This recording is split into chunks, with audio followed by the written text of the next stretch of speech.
नरेंद्र मोदी जी चुनाव प्रचार में जाते हैं, कहते हैं भाइयों और बहनों, गांव गांव में कब्रिस्तान है तो शमशान होना चाहिए कि नहीं होना चाहिए?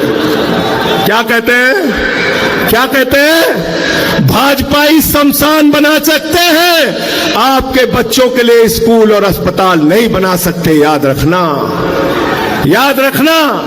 इसलिए आपसे निवेदन और विनती करने के लिए आया हूं और दिल्ली के मुख्यमंत्री केजरीवाल जी का संदेश, उनके तरफ से धन्यवाद और आभार देने के लिए भी आया हूं। जब कोरोना के समय में दिल्ली के अंदर लोगों की जान जा रही थी, प्रधानमंत्री से हमने कहा ऑक्सीजन दे दो, प्रधानमंत्री जी ने कहा ताली बजाओ कोरोना ठीक हो जाएगा, थाली बजाओ कोरोना ठीक हो जाएगा, दिया जलाओ कोरोना ठीक हो जाएगा। लेकिन आपके झारखंड के मुख्यमंत्री के हम सब लोग एहसानमंद हैं कि झारखंड के मुख्यमंत्री हेमंत सोरेन ने कहा दिल्ली वालों को ऑक्सीजन झारखंड की धरती से जाएगी, हम दिल्ली के लोगों को मरने नहीं देंगे। यह आपको एहसान है, हम भूले नहीं है। इसलिए आपसे कहना चाहते हैं, इस लड़ाई में हम आपके साथ हैं। हमारी दो वीरांगनाएं यहां पर बैठी हैं। अरे जब घरों से हमारी माताएं बहनें लड़ने के लिए निकल पड़ी, तो आप बताइए हम क्यों पीछे रहेंगे? पीछे रहेंगे क्या? हम लोग पीछे रहेंगे क्या? सीना तान के आगे बढ़ के इस लड़ाई को लड़ने का काम करेंगे। कई बार भ्रम फैलाने की कोशिश की जाती है। मोदी जी से ज्यादा काबिल नेता कौन है? मोदी जी से ज्यादा काबिल नेता कौन है? मैंने कहा अखिलेश यादव जी, भगवंत मान जी, केजरीवाल जी, या तेजस्वी यादव जी, या दीपांकर भट्टाचार्य जी, किसी से भी पूछ लो, कोई ये नहीं कहेगा कि नाली के गैस से चाय बन सकती है। कहेंगे क्या आप लोग? कहेंगे? कहेंगे? मोदी जी क्या कहते हैं? नाली के गैस से चाय बना लो। बिहार में गए भाषण देने, कहने लगे सिकंदर जब बिहार में आया था तो बिहारियों ने मार के भगाया था, सिकंदर कभी बिहार गया ही नहीं, सिकंदर कभी बिहार गया नहीं। हमारे यहां गोरखपुर में गए, कहने लगे बाबा गोरखनाथ, संत कबीर, बाबा गुरु नानक देव एक साथ बैठ के मीटिंग करते थे। तीनों के जीवन काल में पता नहीं कितने कितने सालों का अंतर है।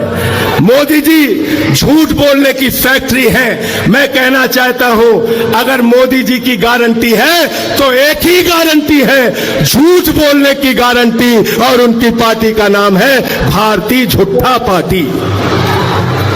2 करोड़ रोजगार पे झूठ बोला आपसे, किसानों की आय दोगुना करने पे झूठ बोला आपसे, महंगाई खत्म करने पे झूठ बोला आपसे, आपकी जिंदगी में बदलाव लाने का वादा किया था। कहते थे भाइयों और बहनों, घर से निकलना तो गैस का सिलेंडर देखकर निकलना। मैं संजय सिंह झारखंड के लोगों आपसे कहने के लिए आया हूं, जब अपना वोट देने के लिए जाना तो घर का सिलेंडर भी देख कर निकलना, और जो मोटरसाइकिल है जिसमें 120 रुपए लीटर पेट्रोल भरवाया है उसको भी देख के निकलना। सिंचाई के लिए जो टेबल इस्तेमाल करते हो जिसमें 100 रुपए का डीजल तुमने प्रति लीटर भरवाया है उसको भी देख के निकलना। अरे सरसों के तेल का डिब्बा भी लेकर निकलना जिसमें 250 रुपए लीटर तुमने सरसों का तेल खरीदा है। महंगाई आसमान पे पहुंचा दी, बेरोजगारी आसमान पे पहुंचा दी। आपसे कहते हैं, हिंदुस्तान के 82 करोड़ लोगों से कहते हैं 5 किलो राशन पे जिंदा रहो, 5 किलो राशन पे जिंदा रहो, और अपने दोस्त अडानी को पूरा हिंदुस्तान नीलाम कर रहे हैं। कर रहे हैं कि नहीं कर रहे हैं? झारखंड की बिजली किसको जा रही है भाई?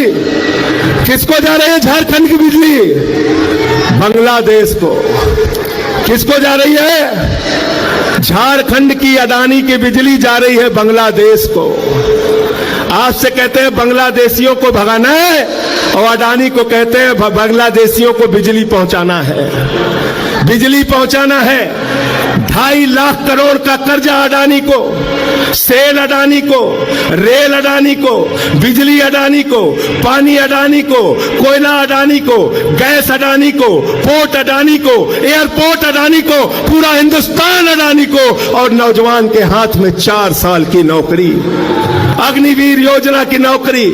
हिंदुस्तान के अंदर आप देश की जनता को बेवकूफ बनाना चाहते हैं। नरेंद्र मोदी जी, यहां पर बैठे हुए लोग, इंडिया गठबंधन के लोग, इंडिया के लिए काम करेंगे और नरेंद्र मोदी और उनकी पार्टी अडानी के लिए काम करेगी। याद रखना, अडानी के लिए काम करेगी।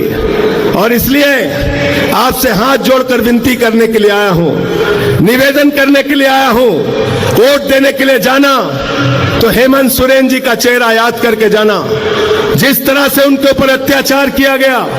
कल्पना सोरेन जी यहां पर बैठी हैं, सुनीता केजरीवाल जी बैठी हैं, जिस तरह से केजरीवाल जी के ऊपर अत्याचार किया गया, आज उनको जेल में रखा गया है। उनको इंसुलिन की दवा नहीं दी जा रही है। जो आदमी दिल्ली के लोगों के लिए दवा का इंतजाम करता है, आज उसको दवा नहीं दी जा रही है, इंसुलिन नहीं दी जा रही है। इस कदर अत्याचार, इस कदर जुल्म, इस तरह से तानाशाही, और देश में कहते हो 400 पार, 400 पार, अंतिम में 400 पार की हकीकत बता के अपनी बात को खत्म करूंगा।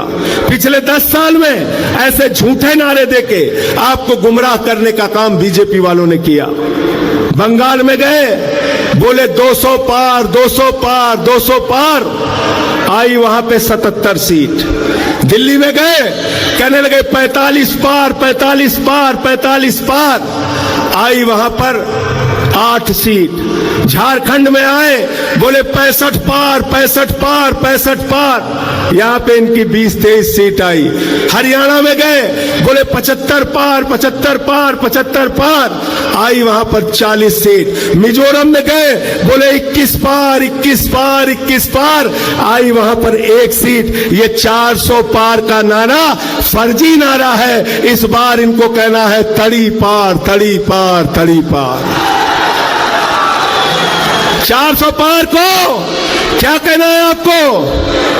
क्या कहना है? क्या कहना है? क्या कहना है? तड़ी पार। इनको तड़ी पार कर देना आपकी। आप सबको सर झुका के नमन करता हूं। इतने उत्साह के साथ अपने नेता के लिए आप यहां इकट्ठा हुए हैं। बड़े अफसोस की बात है, 2 कुर्सियां यहां पे खाली हैं, लेकिन 4 जून के बाद ये 2 कुर्सियां भरी हुई आपको मिलेंगी।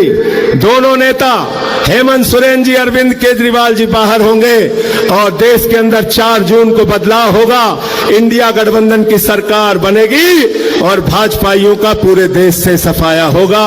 ये संदेश पूरे देश में बताइए, पूरे देश में पहुंचाइए। अखिलेश यादव जी ने उत्तर प्रदेश में पीडीए का नारा दिया है। पिछड़ा, दलित, आदिवासी, अल्पसंख्यक सारे लोग इकट्ठा होकर इनको हराने का काम करेंगे।